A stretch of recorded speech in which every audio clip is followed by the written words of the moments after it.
So I'm going to share my screen.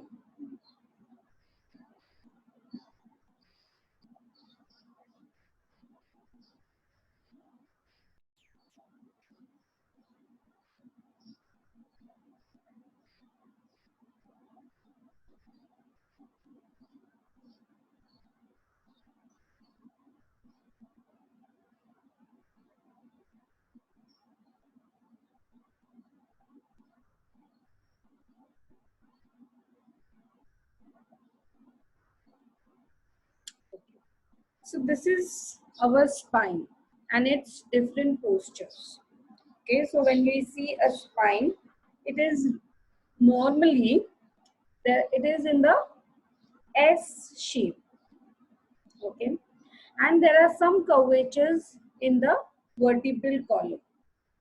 So in the spine, there are different vertebrae, and the vertebrae are placed and named according to their position.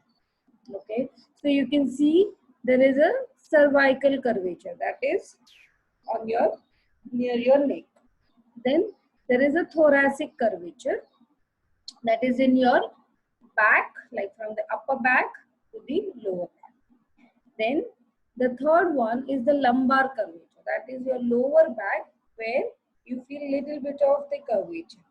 And then there is the sacral curvature, which is our tailbone or the sitting bone that we say. Okay. So these are the natural curves in the vertebral column. The cervical curvature is little concave inside. The thoracic is convex. Lumbar is again concave, and sacral is little bit of convex again. Yeah. So what is the function of the spine? So basically, what the spine does, it transmits the load between the upper body and the lower body, and it allows you to have the free movement. Okay, so transmitting this load or the stress is the most important function of the spine. So often in the modern practice we see, we generally try to see in our yoga class how much I am able to do that asana perfectly, but that is not something which is important. What is important is how much is the stability, how much are you unloading the spine during the yoga practice. Hmm? So mainly now what is happening when you are upright, when we were, if you see animals, they are more on their hands, both the hands on the legs. Okay, so they generally don't have much of the load or much of the stress on their spine, so they can work or they can function more on the flexibility of the spine. But when we in humans, we are in upright position, so our spine is constantly bearing some or other pressure or trying to adjust with the our our movement, our day-to-day activities that we do. So for that matter, your spine has to be very, very stable. Okay. And when you say stable, the spine can be in stable position when it is in the neutral position. Okay. So the neutral, what is the neutral position in the of your spine? So first of all, it's very, very important to understand that when we look at the body, we see that the spine is same. You have two eyes, two ears, your shoulders are here, your muscles, bones, joints. To look wise, everybody looks the same. Yeah, but their alignment, their placements, their movements, they all are different in every individual. How the bones are placed, even if the two bones and there is a joint, but how this joint is placed and aligned in my body is completely different than anybody else. Okay, so whenever you are in any yoga class, or when you are practicing, or you're following, like in my classes, or in you follow some videos on YouTube, you don't follow their body, you follow your own body. Found out your own asana, you find out your own relaxation. That is to work on your own spine. Okay, so that's something very important, right? We'll come to it in some time. But this is the point that I want to put forward. Very important that you work on your body. Find your own yoga. Find your own spine's unloading and mobility and stability. Okay. So now how do you find out the neutral spine in your body? How do you find out the neutral spine? So the best posture, I would say that. So if the spine is like a straight rod, right, it would be easy to see, right, what is a neutral position for us.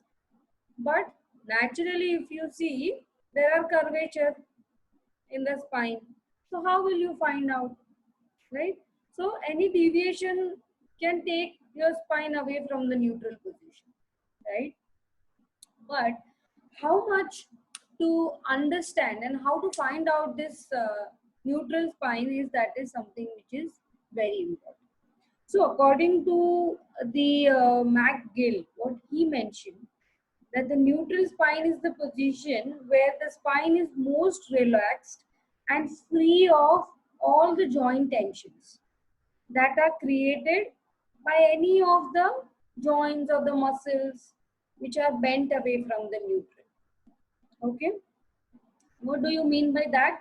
Like if you are in any posture, say you are in Vajrasan, okay, you are in Vajrasan, and to sit in this Vajrasan posture, what is the most comfortable position where your spine is in the neutral position and you don't feel any of the pain? It is not loaded with any of the stress, even if I am folding my knees or I am pulling my abdominal muscles in. Or in that matter, if I do this mounted pose, then what is something that is the most relaxed pose where my spine is in the neutral position? So when you see the position where the spine is most relaxed and free of all these joint tensions, will be the position of your neutral spine. Okay.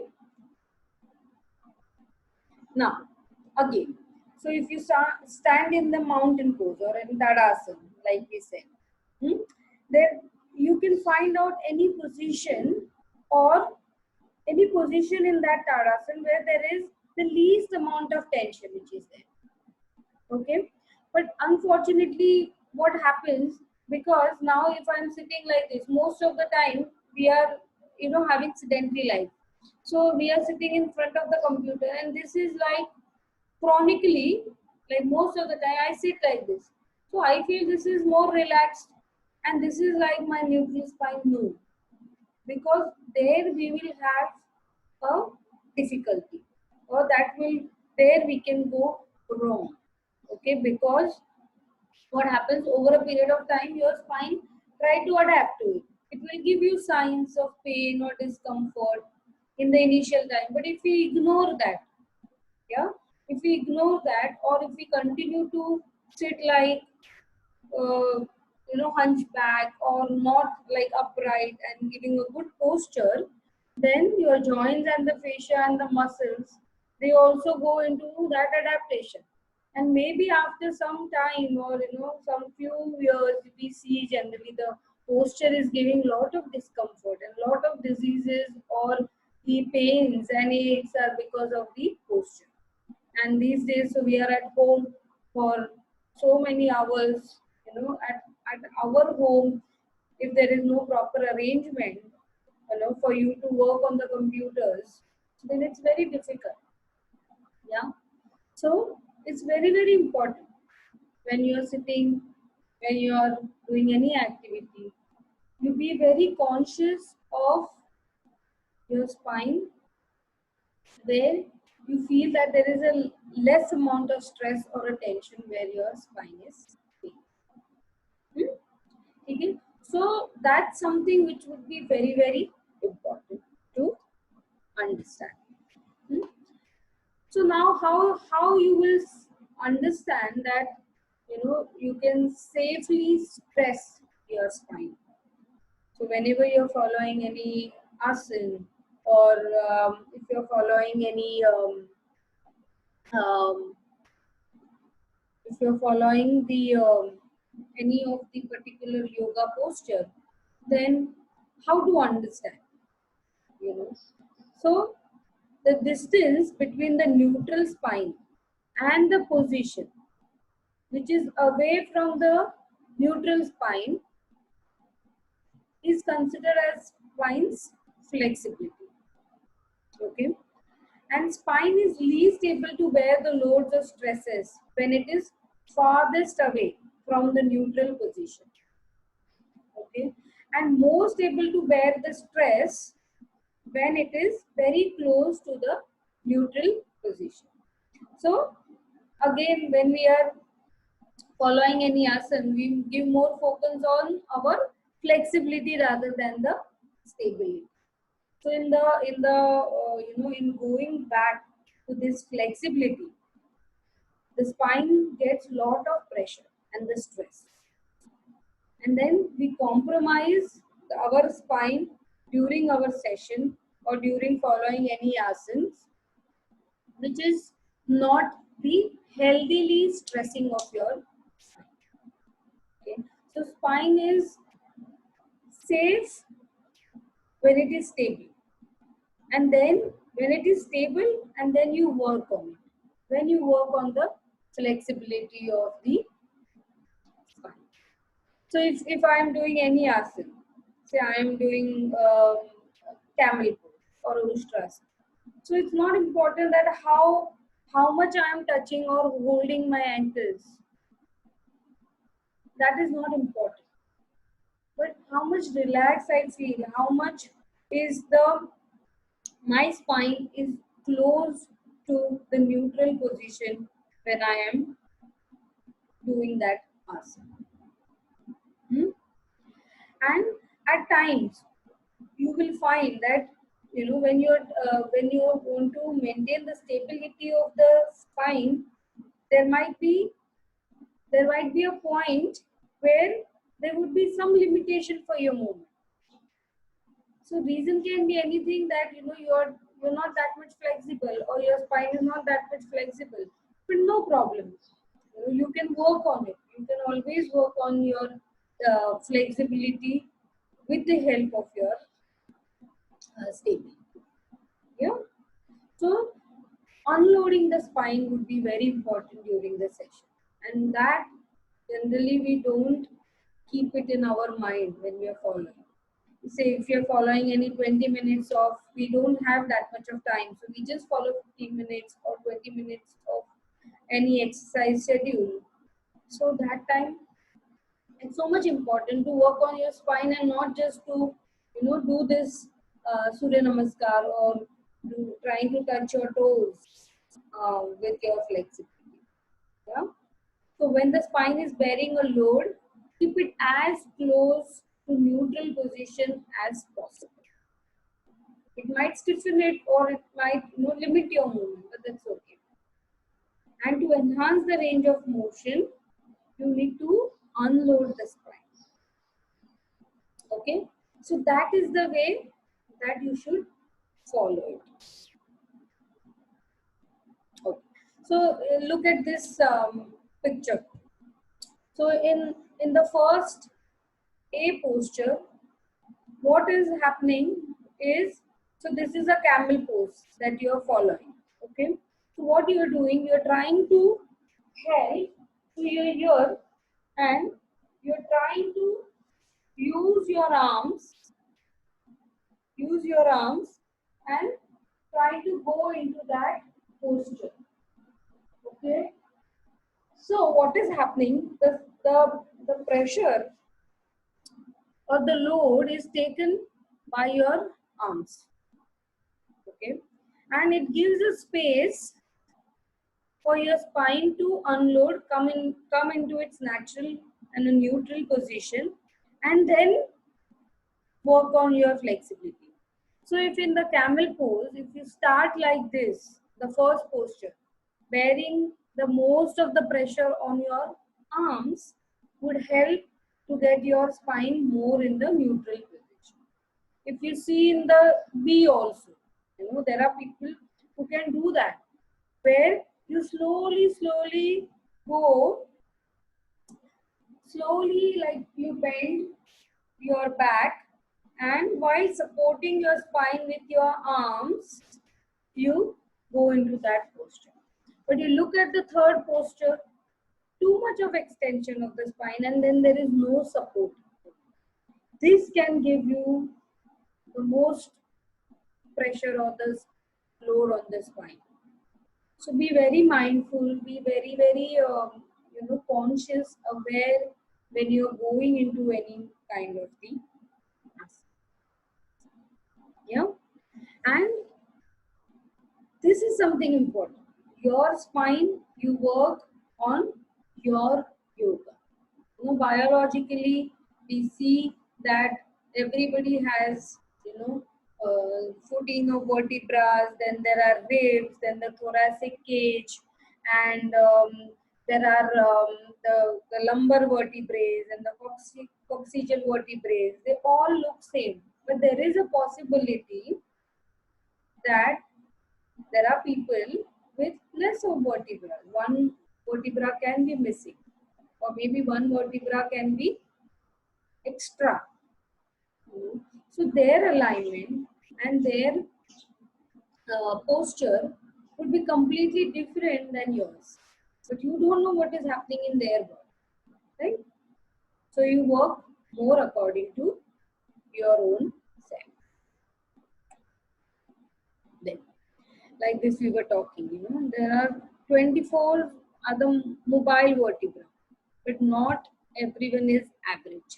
Okay, most of the people have 12 ribs, but some may have 13 ribs. So 13 thoracic vertebrae can be there, or 11 ribs, or because there are 11 thoracic vertebrae. Okay, so mostly what we have seen is the cervical spine has, all of the mammals have 7 vertebrae, which is fixed, but the other vertebrae can vary.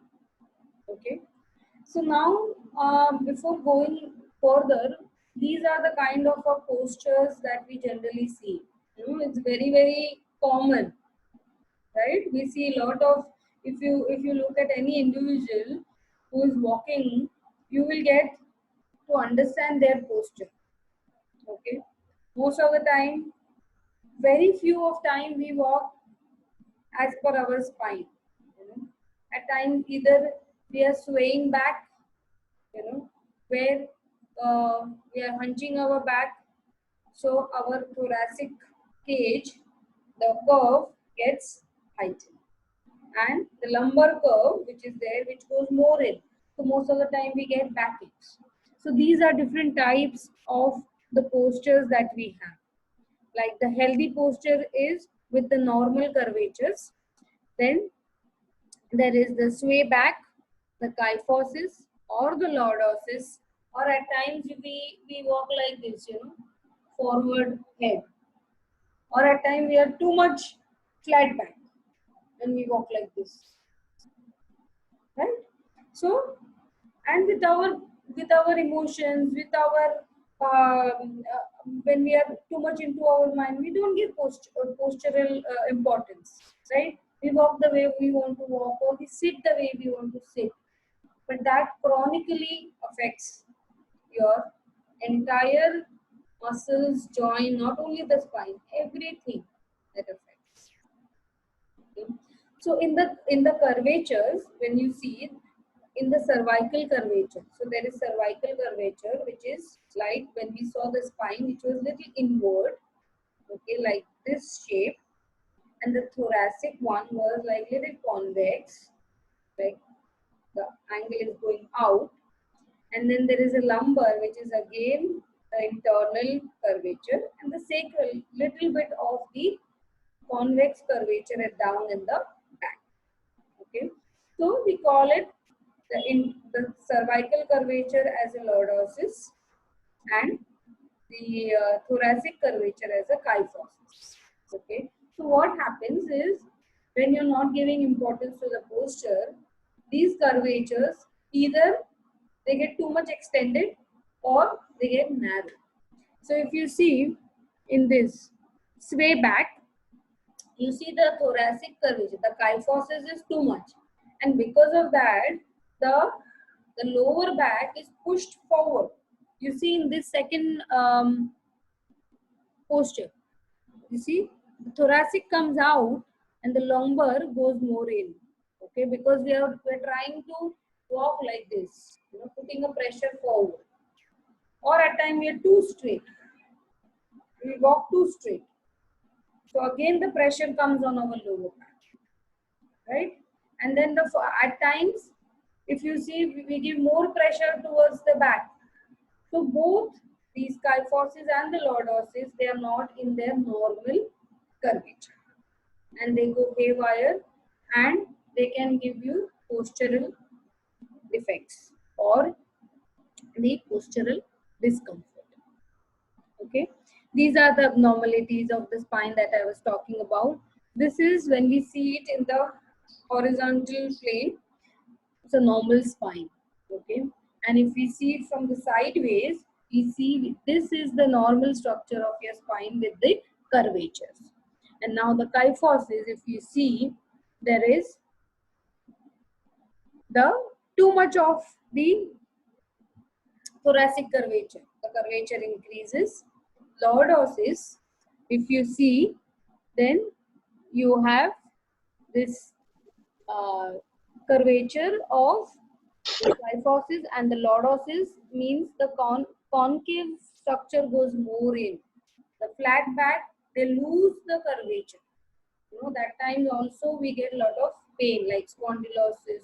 Piku को आज याद दिलाना शाम को कि कुछ टुकड़ा पड़ा है ना दुकान का, वो करते हैं अभी भी, वो नैना बहन के हस्बैंड मास्क बना के देते हैं अभी भी. So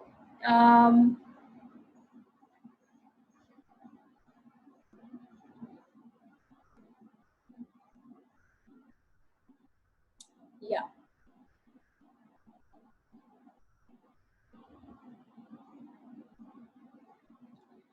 Okay, so these are the movements of the spine.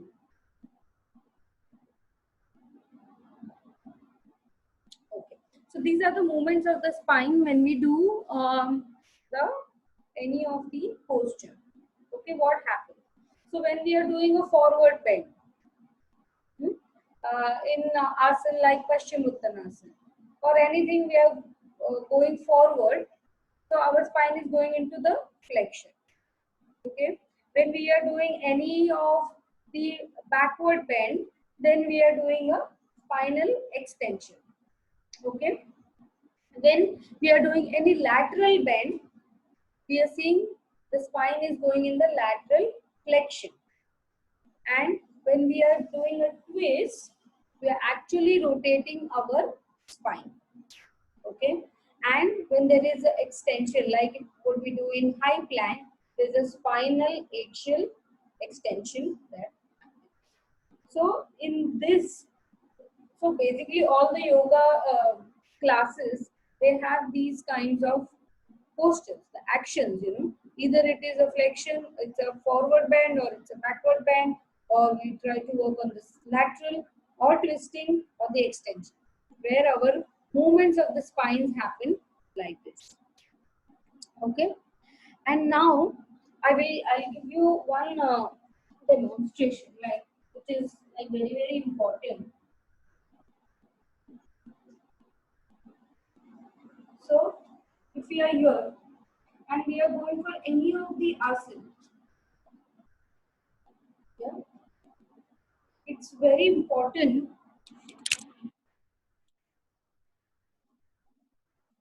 If you are going for say forward bend, so in Padahasta Angushtasana, so what we are doing is we are going down, right? So generally what we do, we just go down like this. No? If you have to pick up something, we are not, we're not thinking about what we are doing. Right? We just go like this and take it and come down. But you know how much of the load or how much of the pressure that we are giving to our back, we don't realize. So what happens? Like if you're doing any asana, so we are doing say Padahasta Angushtasana, that we are trying to touch our toes with our hand. How we go down? So it's like the posture goes like this. You're keeping your hands on the waist, and when you're going down, you slightly, take your body forward. So you come forward. What you're doing with this, you're keeping the spine straight. When you're keeping the spine straight, and at one point you will see that it's completely straight, and then slowly keeping the spine straight, you slowly go down. And then you go down and you release your hands. And we go. Okay. So in this, or if or in one the posture which is very common is Trikonasana. In that we are trying to go down. So when we are going down, when we are here, and we just go down here like this, then it is not completely giving the neutral position to your spine. So what we generally instruct or what you should do in most of my classes I do that you slightly go forward. Okay, slightly go forward. So what you're trying to do in this, you're making your spine in a neutral position and preparing it to go down. And then when you go down little, you will feel a little bit of your restriction in the movement, and that time you go down. So you go down here, your hand goes on the leg, and then the other hand above. So in this, because in this posture there is flexion and the extension as well as the lateral flexion of the spine. Okay, and then you come back. When you're coming back, you come in the same position when you are gone to the, not like you're here and you just come back because you're tired or because you're feeling too much of pressure. That will happen when you are loading your spine. If you unload your spine, you can be in this posture for longest time, and you can get the relaxation or the peace that you actually actually look for in the yoga session. Yeah. Okay. So these were the important points which I wanted to put forward. And now going further, we'll see what are the important asanas that you can help or that you can do during the session where your spine will be taken care of.